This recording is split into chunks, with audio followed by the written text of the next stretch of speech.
السلام علیکم ورحمۃ اللہ وبرکاتہ۔ الحمد للہ رب العالمین، والصلاة والسلام علی اشرف الانبیاء والمرسلین وعلی آلہ واصحابہ اجمعین، اما بعد فاعوذ باللہ من الشیطان الرجیم، بسم اللہ الرحمن الرحیم۔ ومن احسن قولا ممن دعا الى اللہ وعمل صالحا وقال اننی من المسلمین، صدق اللہ العظیم۔ میرے بھائیوں، دوستوں، عزیزوں اور بزرگوں، اللہ جل جلالہ عمن والہ نے ہمیں اور آپ کو بے پناہ نعمتوں سے نوازا ہے، جس کا شکریہ ہم پر واجب اور ضروری ہے۔ اللہ کی تمام نعمتیں انسان کے اوپر اتنی زیادہ مقدار میں ہیں کہ ان کو آدمی شمار کرنا چاہے اور گنتی میں لانا چاہے تو یہ انسان کے طاقت سے باہر کی بات ہے۔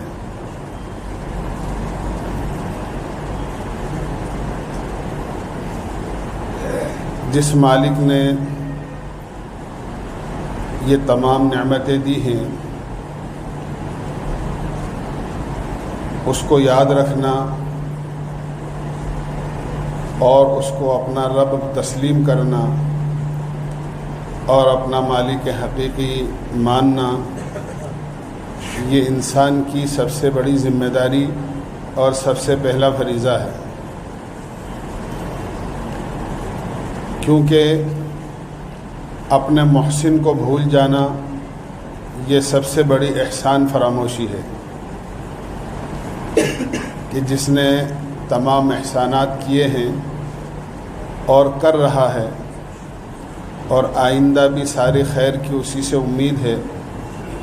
آدمی اسی کو بھول جائے، یہ آدمی کا سب سے بڑا گناہ اور سب سے بڑا جرم ہے۔ اسی لیے حق تعالی شانہ نے خود قرآن کریم میں بے شمار جگہ اس بات کی طرف متوجہ کیا ہے کہ بندہ ہمیشہ اللہ کو یاد رکھے، اور اللہ کو یاد رکھنے کے لیے اس کو یاد کرنا ضروری ہے۔ یا ایھا الذین آمنوا اذکروا اللہ ذکرا کثیرا، کہ اللہ کو کثرت سے یاد کیا کرو، اس لیے کہ وہ منعم حقیقی ہے، ساری نعمتیں بندے کو اسی کی جانب سے ملی ہیں، اس لیے اس کو یاد رکھنا بہت ضروری ہے۔ اس کو یاد رکھنے سے ایک بڑا انعام اور بندوں پر اس کا یہ ہوتا ہے کہ الا بذکر اللہ تطمئن القلوب، کہ دلوں کا اطمینان اور دلوں کا سکون اللہ نے اپنی یاد میں رکھا ہے۔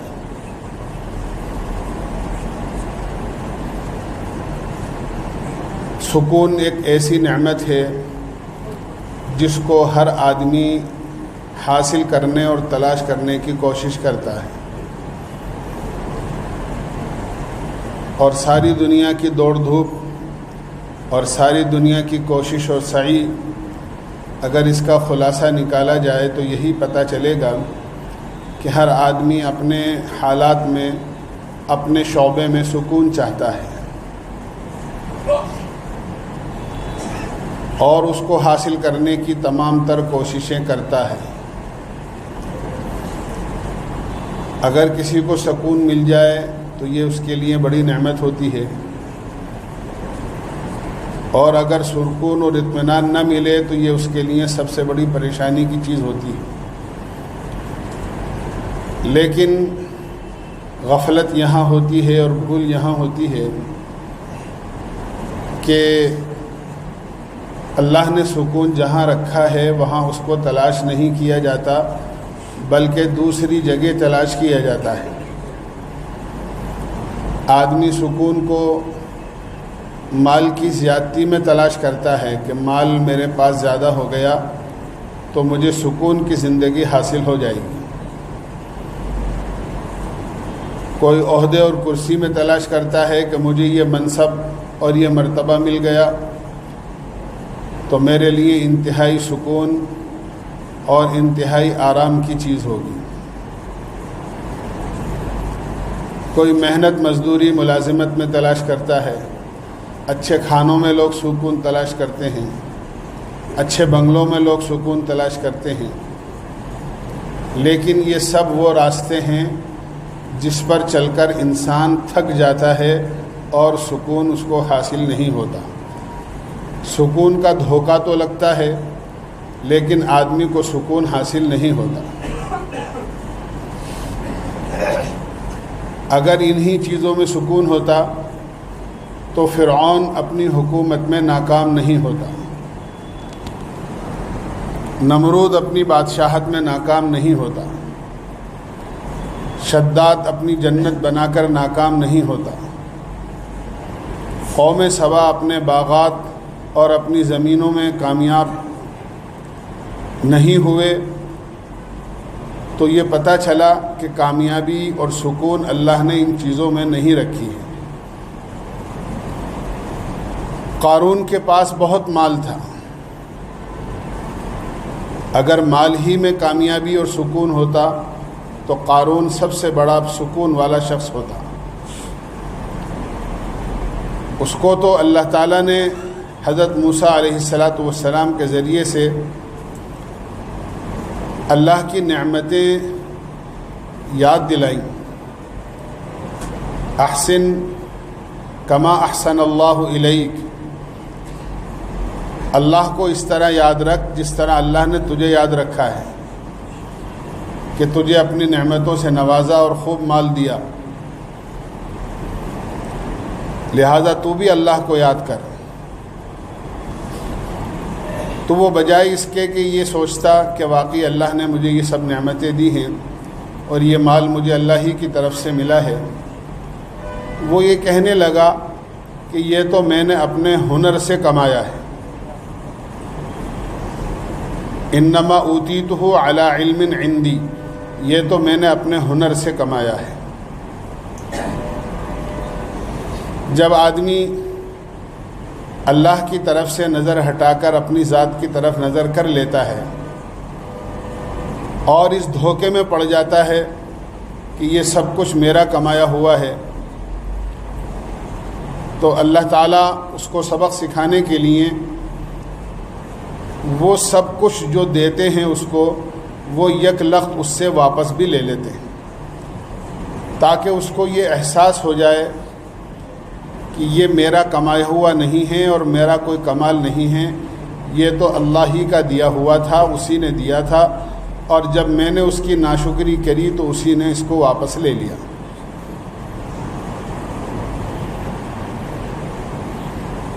اسی لیے حدیث پاک میں آتا ہے، کبھی بھی آدمی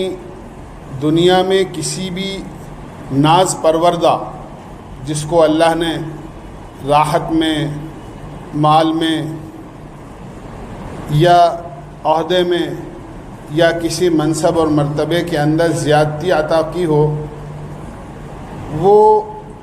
اس کو للچائی ہوئی نظر سے دیکھتا ہے، کاش میرے پاس بھی اتنا ہوتا، کاش میرے پاس بھی ایسا ہوتا، کاش میں بھی اس مقام اور مرتبے پر ہوتا، دنیاوی اعتبار سے۔ فرمایا اس سے زیادہ بیوقوف کوئی نہیں ہے، وہ للچائی ہوئی نظر سے دنیا داروں کو دیکھتا ہے اور آسمانوں کی بادشاہت میں وہ ذلیل سمجھا جاتا ہے۔ جیسے کوئی آدمی کھانا کھا رہا ہو اور کوئی ٹکٹکی باندھ کر کھانا کھانے والے کو دیکھ رہا ہو، تو کھانا کھانے والے کو بڑا ناگوار گزرتا ہے کہ یہ آدمی ٹکٹکی باندھ کر اور ہماری طرف دیکھے ہی جا رہا ہے اور یہ ہمارے کھانے پر نظر لگائے گا، یعنی لوگ اچھا نہیں سمجھتے ہیں۔ اسی طرح اگر کوئی آدمی کسی دنیا دار کے مال کو دیکھ کر، اس کی زیب و زینت کو دیکھ کر للچائی ہوئی نظروں سے دیکھتا ہے تو آسمان والے اس کو ذلت کی نظر سے دیکھتے ہیں، اور اگر یہ تمنا کرنے لگے کہ کاش مجھے بھی ایسا مل جائے تو یہ اس کا بہت بڑا دھوکہ ہوتا ہے۔ قارون بھی جب اپنے کر و فر کے ساتھ زمین پر نکلتا تھا، فخرج علی قومہ فی زینتہ قال الذین یریدون الحیاۃ الدنیا یا لیت لنا مثل ما اوتی قارون، تو جو سیدھے سادے لوگ تھے اور جن کے نظروں کے اندر دنیا اور اس کی زیب و زینت ہی سب کچھ ہوا کرتی تھی، وہ اس کے کر و فر کو دیکھ کر یہ تمنائیں کرتے تھے اور یہ حسرت کرتے تھے، کاش ہمارے پاس بھی اتنا مال ہوتا تو جس طرح آج قارون مزے کر رہا ہے ہم بھی اسی طرح مزے کرتے ہیں۔ لیکن ضروری نہیں ہے کہ ہر تمنا، ہر آرزو، ہر امید جو آدمی کسی سے لگائے بیٹھا ہے وہ اس کی صحیح ہو اور اس کے لیے نفع بخش ہو، ایسا نہیں ہوتا ہے۔ یہ لوگ جو تمنا کر رہے تھے اور دعائیں کر رہے تھے، جب قارون کو انہوں نے اس کی نافرمانی کی بنیاد پر زمین پر دھستا ہوا دیکھا کہ وہ اپنے مال سمیت زمین میں دھس رہا ہے، تو وہ خود کہنے لگے اچھا ہوا اللہ نے ہمیں اتنا مال نہیں دیا، اگر یہ مال آج ہمارے پاس ہوتا تو جس طرح قارون زمین میں دھس رہا ہے ہم بھی زمین میں دھسا دیے جاتے ہیں۔ تو اصل اور دھوکہ آدمی کو یہ لگتا ہے کہ چیزوں کا بنانے والا نظر نہیں آتا، چیزیں نظر آتی ہیں، نعمتیں نظر آتی ہیں اور نعمتوں کو دینے والا نظر نہیں آتا، تو آدمی نعمتوں میں الجھ کر رہ جاتا ہے۔ مال نظر آتا ہے، چیزیں نظر آتی ہیں، عہدہ نظر آتا ہے، کرسی نظر آتی ہے، راحت و آرام کے اسباب نظر آتے ہیں، لیکن ان کو دینے والا نظر نہیں آتا، اور آدمی اسی کے اندر پھنس کر رہ جاتا ہے کہ شاید یہی چیزیں سب کچھ اصل ہیں۔ مال کماؤ، چیزیں حاصل کرو، ان سے سکون اور آرام اور اطمینان اور کامیابی ملے گی۔ اور ایمان کا کمال ہی یہ ہے کہ آدمی اللہ کو اور اس کی طاقت کو اور اس کی قدرت کو اور اس کی بڑائی کو بن دیکھے اللہ تسلیم کرے۔ اسی لیے قرآن کریم ہدایت اور رہبری انہی لوگوں کو کرتا ہے جو الذین یؤمنون بالغیب، جو غیب پر ایمان رکھتے ہیں اور غیب پر یقین کرتے ہیں۔ غیب کیا ہے؟ جو کچھ ہماری آنکھوں سے اوجھل ہے، جس کی اللہ اور اس کے رسول نے خبر دی ہے، اس پر بن دیکھے یقین کرنا کہ ہماری آنکھ تو غلط دیکھ سکتی ہے لیکن اللہ اور اس کے رسول غلط نہیں کہہ سکتے۔ آدمی کو اپنی آنکھوں سے زیادہ یقین ہو، جیسے صحابہ کرام رضوان اللہ علیہم اجمعین کو تھا۔ ایک طرف نظر تھی اور ایک طرف اللہ اور اس کے رسول کی خبر تھی۔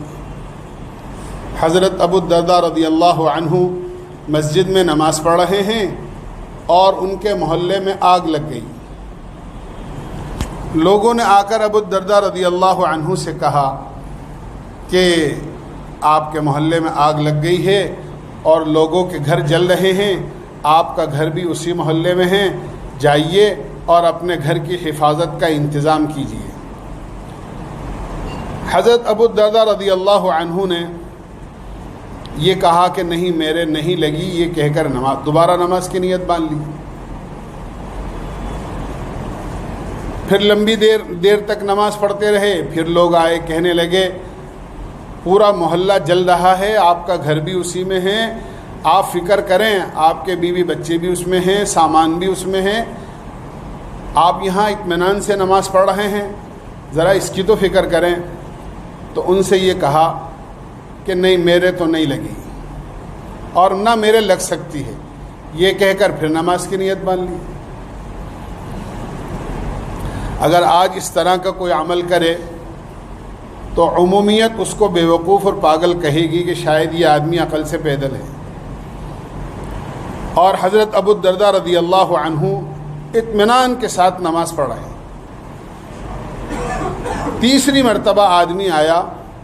اور اس نے کہا کہ آگ بڑی زور سے لگی تھی اور پورا محلہ صاف ہو رہا تھا،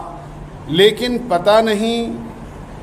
آپ کے مکان کی جب قریب پہنچی تو ساری آگ ٹھنڈی ہو گئی اور بجھ گئی، اور آپ کے مکان پر ساری آگ ختم ہو گئی اور آپ کا مکان محفوظ ہو گیا. تو کہنے لگے کہ جناب رسول اللہ صلی اللہ علیہ وسلم نے مجھے ایک دعا سکھائی تھی کہ جب صبح نکلو تو اس کو یہ دعا پڑھ لیا کرو، اور جب شام ہوا کرے تو یہ دعا پڑھ لیا کرو. اگر صبح پڑھی تو شام تک اور شام کو پڑھی تو صبح تک تمہارے گھر پر کسی قسم کی آنچ نہیں آ سکتی اور کوئی نقصان نہیں ہو سکتا. میں اس دعا کو پڑھ کر نکلا تھا تو مجھے کیسے تمہاری بات پر اطمینان ہو کہ تم کہہ رہے ہو گھر جل گیا، محلہ جل گیا، اور اللہ کے نبی علیہ الصلاۃ والسلام نے مجھ سے فرمایا تھا جو اس دعا کو پڑھے گا اس کے گھر کے اندر کوئی نقصان نہیں ہو سکتا. تو اب یہ بتاؤ میں تمہاری بات کو سچا مانوں یا اللہ کے نبی کی بات کو سچا مانوں؟ یہ ہے وہ نظر اور خبر کہ ایک طرف لوگ دیکھ کر آ کر یہ کہہ رہے ہیں کہ سارا محلہ جل رہا ہے، اور ان کو اللہ کے نبی کی بات پر اتنا اطمینان اور یقین ہے کہ وہ کہہ رہے ہیں کہ اللہ کے نبی نے فرمایا تھا کہ تمہارا گھر نہیں جل سکتا تو میرا گھر نہیں جل سکتا. اس یقین کی بنیاد پر دیکھا لوگوں نے کہ ان کے گھر کے قریب آئی آگ تو آگ بجھ گئی. تو مسئلہ اور ایمان اور یقین بن دیکھے ان باتوں پر یقین کرنا جن کی اللہ اور اس کے رسول نے خبر دی ہے، اسی کا نام ایمان ہے اور اسی کا نام یقین ہے، اور اسی ایمان اور یقین کی بنیاد پر اللہ تعالیٰ اپنے بندوں کی مدد کیا کرتے ہیں. شک والوں کی کبھی مدد نہیں ہوتی، چاہے وہ کوئی بھی ہو. جو آدمی تذبذب میں رہتا ہے نا، جس کو جیب پر یقین ہوتا ہے اور غیب پر یقین نہیں ہوتا، جتنا آدمی کو اپنے پاس کی چیزوں پر یقین ہوتا ہے، بلکہ جتنا جیب کی چیزوں پر یقین ہے اور جیب کے مال پر یقین ہے کہ میری جیب میں پیسے ہیں، میری ہر ضرورت پوری ہو جائے گی، میری جیب میں پیسے ہیں، ہر قسم کی سواری میں بیٹھ سکتا ہوں، ہوائی جہاز میں چاہوں تو ہوائی جہاز میں سفر کروں، ٹرین میں چاہوں تو ٹرین میں کروں، بس میں چاہوں تو بس میں کروں، کوئی ٹیکسی چاہوں تو ٹیکسی کروں، کیونکہ میری جیب میں پیسے ہیں. میری جیب میں پیسے ہیں، میں جس اعلیٰ سے اعلیٰ اور اونچی سے اونچی ہوٹل میں کمرہ لے سکتا ہوں، آرام کر سکتا ہوں، بڑھیا سے بڑھیا کھانا کھا سکتا ہوں، بڑھیا سے بڑھیا سامان خرید سکتا ہوں. جتنا آدمی کو اپنے جیب کے چیزوں پر اور جیب کے مال پر یقین ہوتا ہے، اس سے زیادہ جب تک اللہ اور اس کے رسول کی خبر پر یقین نہیں ہوگا، آدمی کی مدد اللہ اور اس کے رسول کی طرف سے نہیں ہوگی. جو شک میں رہے گا پتہ نہیں ہوگا یا نہیں ہوگا، ان لوگوں کی مدد نہیں کی جاتی. حضرت امام احمد بن حنبل رحمۃ اللہ علیہ، ان کے صاحبزادے، کیا مقام ہے امام احمد بن حنبل رحمۃ اللہ علیہ کا. 10 لاکھ حدیثیں حفظ یاد تھیں، بڑے امام تھے فقہ کے. ان کے صاحبزادے بھی بڑے عالم تھے. ایسی چیزیں اللہ تعالیٰ ہمارے اور آپ کے لیے عبرت کے لیے ظاہر فرماتے ہیں. حدیث میں ایک بوٹی کا تذکرہ ہے جس کو مشروم کہتے ہیں، اور اس کی یہ خاصیت بتائی گئی ہے کہ اگر کسی کی آنکھ میں تکلیف ہو اور اس کا عرق نچوڑ لیا جائے آنکھ کے اندر تو آنکھ کی تکلیف ختم ہو جاتی ہے. حضرت امام احمد بن حنبل رحمۃ اللہ علیہ کے صاحبزادے نے مشروم تلاش کی، اور تلاش کرنے کے بعد اس کا عرق آنکھ میں ڈالا، لیکن بجائے آنکھ میں آرام ہونے کے تکلیف بڑھ گئی. اپنے والد محترم سے کہا کہ حدیث میں یہ تذکرہ آتا ہے کہ مشروم کا عرق اگر آنکھ میں ڈال لیا جائے تو آنکھ کو صحت مل جاتی ہے، سکون مل جاتا ہے، لیکن میں نے مشروم کا عرق ڈالا اس کی وجہ سے بجائے آرام ملنے کے تکلیف زیادہ ہو گئی۔ حضرت امام احمد بن حنبل رحمۃ اللہ علیہ نے فوری طور پر بیٹے سے پوچھا، بیٹا کس نیت سے ڈالا تھا؟ تو بیٹے نے حقیقت ظاہر کر دی کہ بہت ساری دوائیں کی ہیں، کوئی فائدہ نہیں ہوا، پھر میں نے دیکھا حدیث میں بھی اس کا تذکرہ آیا ہے، ذرا اس کو بھی آزما کر دیکھ لو، دیکھیں اس سے کیا ہوتا ہے۔ فرمانے لگے، بیٹا اللہ کا شکر ادا کر کے تیری آنکھ پھوٹ نہیں گئی۔ اللہ کے نبی نے جو بات ارشاد فرمائی ہے اس کو اس نیت سے کرنا، دیکھیں ہوتا ہے یا نہیں ہوتا۔ کہنے لگے یہ تو شک کی بات ہے، اور اللہ کا شکر کر کے تیری آنکھ پھوٹی نہیں، ورنہ تو تیری آنکھ پھوٹ جانی چاہیے تھی، کیونکہ تو نے اللہ کے نبی کی بات پر شک کی وجہ سے عمل کیا۔ اللہ کے نبی کی بات تو یقین کے ساتھ عمل کرنے کی ہوتی ہے، کہ اللہ کے نبی نے ایک بات فرمائی ہے اس کو یقین کے ساتھ آدمی اپنائے اور عمل کرے کہ آپ نے جو کچھ فرمایا ہے وہ ایسا ہی ہو کر رہے۔ تو عرض میں نے کیا، یقین والوں کے ساتھ اللہ کی مدد ہوتی ہے، جیسے حضرت ابو الدرداء رضی اللہ عنہ کے ساتھ ہوا۔ حدیث اپنی جگہ صحیح ہے، لیکن شک کی وجہ سے امام احمد بن حنبل رحمۃ اللہ علیہ کے بیٹے کو شفا نہیں ہوئی، کیونکہ یقین سے دوا نہیں ڈالی تھی، بلکہ دوا شک کی بنیاد پر ڈالی تھی، آزمانے کے لیے ڈالی تھی، دیکھیں اس سے بھی کچھ ہوتا ہے یا نہیں ہوتا ہے۔ تو دین کی جو بنیاد ہے وہ تو یقین پر ہے، اور اللہ اور اس کے رسول کی خبر پر آدمی یقین کرے کہ جو کچھ اللہ اور اس کے رسول نے فرمایا ہے وہ بالکل سچ اور حق ہے۔ تو آج میں نے کیا کہ یہ بہت بڑی آدمی کا گناہ ہے کہ آدمی اپنے اللہ کو بھول جائے جس نے ساری نعمتیں ہمیں عطا کی ہیں۔ یہ سب سے بڑا جرم ہے آدمی کہ چیزوں میں لگ جائے، اور جو اللہ نے دی ہیں اور جس نے یہ ساری چیزیں دی ہیں اور جس نے یہ ساری نعمتیں عطا کی ہیں، آدمی اس اللہ ہی کو بھول جائے۔ اسی لیے اللہ تعالیٰ بندوں کو جھٹکے دیتے ہیں، یعنی جھٹکے دینے کا مطلب یہ ہے کہ ان پر حالات لے کر آتے ہیں، اور حالات اس لیے لے کر آتے ہیں لعلہم یرجعون، تاکہ بندے ہماری طرف واپس لوٹ کر آ جائیں۔ اگر کہیں ادھر ادھر چلے گئے ہیں تو بندے واپس لوٹ کر آ جائیں۔ یہ تو اللہ کا معاملہ ہے کہ چیزیں اللہ نے بنائی ہیں ساری کی ساری، لیکن اللہ تعالیٰ نے اس کا ریموٹ کنٹرول اپنے ہاتھ میں رکھا ہے۔ چیزیں بنانے کے بعد میں جس طرح بننے سے پہلے اللہ کے حکم کی محتاج تھیں، پیدا ہونے کے بعد بھی اللہ کی گرفت اس کی طاقت سے باہر نہیں ہے، بلکہ یہ سب کچھ اللہ ہی کے قبضے میں ہے، ریموٹ اللہ کے ہاتھ میں ہے۔ آپ نے دیکھا ہوگا بچے ہوتے ہیں، کسی کی گاڑی کھڑی ہے اور بچے اس کو چھیڑتے ہیں، اور ریموٹ اس کے مالک کے ہاتھ میں ہوتا ہے، وہ آڑ میں کھڑا ہوتا ہے، بچے اس کے قریب گئے اور اس نے ریموٹ دبایا اور بچے گاڑی چو چو کرنے لگی، بچے ڈر جاتے ہیں، یہ ہمارے ہاتھ لگانے سے چو چو بول رہی ہے۔ ارے تمہارے ہاتھ لگانے سے چو چو نہیں بول رہی، بلکہ وہ تو آڑ میں جو کھڑا ہوا ہے گاڑی کا مالک، اس نے ریموٹ کا بٹن دبایا، یہ اس سے بول رہی ہے۔ یہ ساری دنیا کا نظام اللہ کے کرنے سے اور چلانے سے چل رہا ہے۔ ہم یہ سوچتے ہیں ہمارے کرنے سے ایسا ہو گیا، ہم ایسا نہیں کرتے تو ایسا نہیں ہوتا، اور ہم ایسا کر لیتے تو ایسا ہو جاتا۔ یہ سب اللہ کے قبضے میں ہے، انسان کا عمل بھی، اس کا دماغ بھی، اس کا دل بھی، کیا آدمی سوچ رہا ہے، کیا آدمی کہہ رہا ہے، کیا آدمی کر رہا ہے، یہ سب اللہ کے ہاتھ میں ہے۔ اسی لیے اللہ نے اس بات کا بار بار حکم فرمایا ہے، اللہ کو یاد کرو اور کثرت سے یاد کرو، اور یاد کرنا اس لیے ہے تاکہ اللہ تمہیں یاد رہنے لگے۔ اللہ ہمیشہ تمہاری نظروں کے سامنے ہے، وہ تمہارے ساتھ ہے اور تمہیں خبر بھی نہیں ہے، تمہیں احساس بھی نہیں ہے۔ قرآن کریم میں اللہ تعالیٰ فرماتے ہیں واللہ معکم اینما کنتم، اللہ تمہارے ساتھ ہے تم جہاں بھی ہو، یعنی تمہارا کوئی عمل اللہ کی نظروں سے اوجھل نہیں ہے۔ اللہ میاں ساتھ ہیں، قرآن کریم میں کہہ رہے ہیں کہ میں بندوں کے ساتھ ہوں، اور ہم یہ سمجھتے ہیں کہ ہمارے ساتھ کوئی بھی نہیں ہے، تنہائی میں ہے، آدمی گناہ کر رہا ہے اور آدمی کو پتہ ہی نہیں ہے کہ اللہ بھی میرے ساتھ ہے اور میرے اس عمل کو دیکھ رہا ہے۔ آدمی کوئی بات کہہ رہا ہے اور آدمی کو یہ بھی احساس نہیں ہے کہ کوئی دوسرا بھی سننے والا موجود ہے پاس میں۔ آدمی سوچتا ہے کہ کوئی میری بات سن ہی نہیں رہا ہے. تو یہ غفلت ہے، اور غفلت سے کوئی بھی عمل کیا جاتا ہے وہ نقصان دہ ہوتا ہے.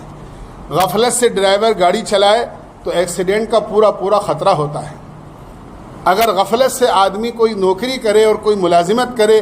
تو آدمی نقصان اٹھاتا ہے، کام صحیح انجام نہیں دے پاتا ہے.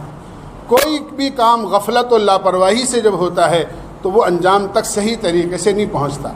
اس غفلت سے نکلنے کے لیے کہ ہر آدمی غفلت کی زندگی سے نکلے اور اللہ کے استحضار کے ساتھ میں کہ میرا مالک ہر حال میں مجھے دیکھ رہا ہے اور میری ہر نقل و حرکت اس کے سامنے ہے،